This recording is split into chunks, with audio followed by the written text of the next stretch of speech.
This plan has been a long time coming, and I would argue too long, as strengthening the rights of disabled people in Wales and tackling the inequalities they continue to face is critical work, and it should have been treated as such by this government.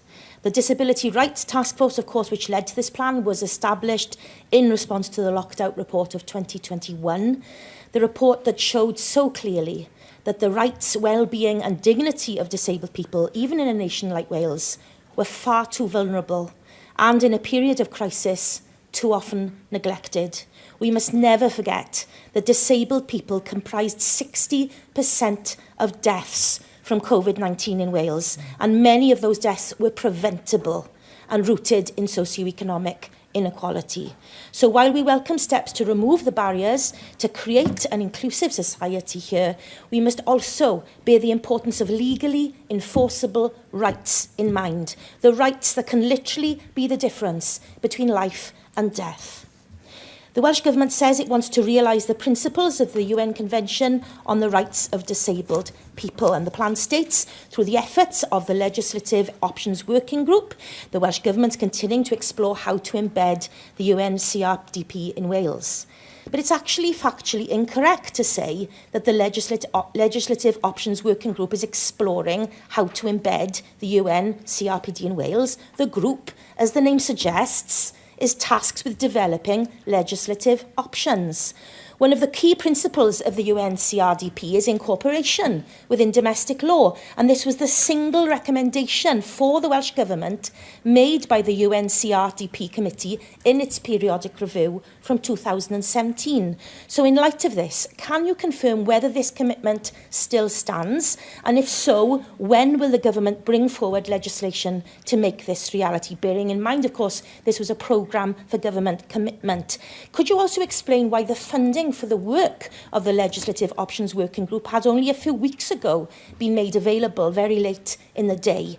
And will you today provide an assurance that the Welsh Government will allocate sufficient resources to enable the LOG to bring forward recommendations on legislation to incorporate the UN CRPD as soon as practically possible? I'm glad you addressed the planned welfare cuts that are casting, unfortunately, a long and dark shadow over this plan. The removal of this vital support doesn't simply reduce income. It rips away the safety net that many disabled people rely on to live with dignity.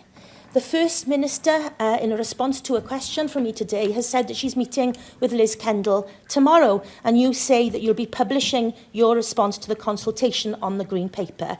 So what will you be saying, Cabinet Secretary? What will the First Minister be saying? We've never really had an answer from Welsh Government on that. Could you provide the Senedd now with your main concerns, please? Do you agree with citizens' advice that have said, by refusing to properly consult on its plans to cut billions from disability benefits, the UK Labour Government is choosing not to ask questions it doesn't want answers to?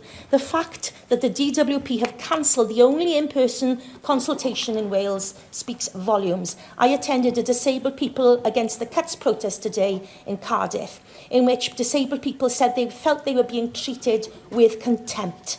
Do you agree with their calls in this letter on both the UK and Welsh governments that there must be no vote on disability cuts until a full and genuine public consultation has been carried out in Wales? Can Wales secure, as the plan states, a fairer, stronger future for disabled people without the devolution of welfare, so we can protect disabled people in Wales from Westminster governments of all colours that care more for spreadsheets than ensuring dignity and equity for disabled people?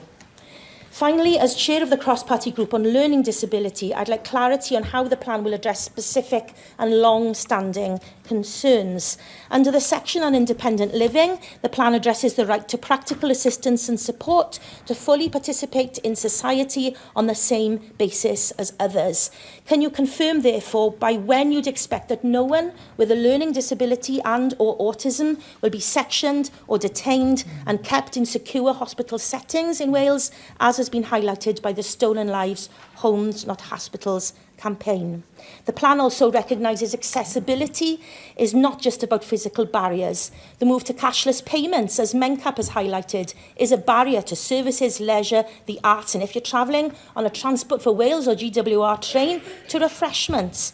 This is something that could be addressed now as regards public sector and government-funded services and projects. But this wasn't in your list of things that are going to be happening straight away.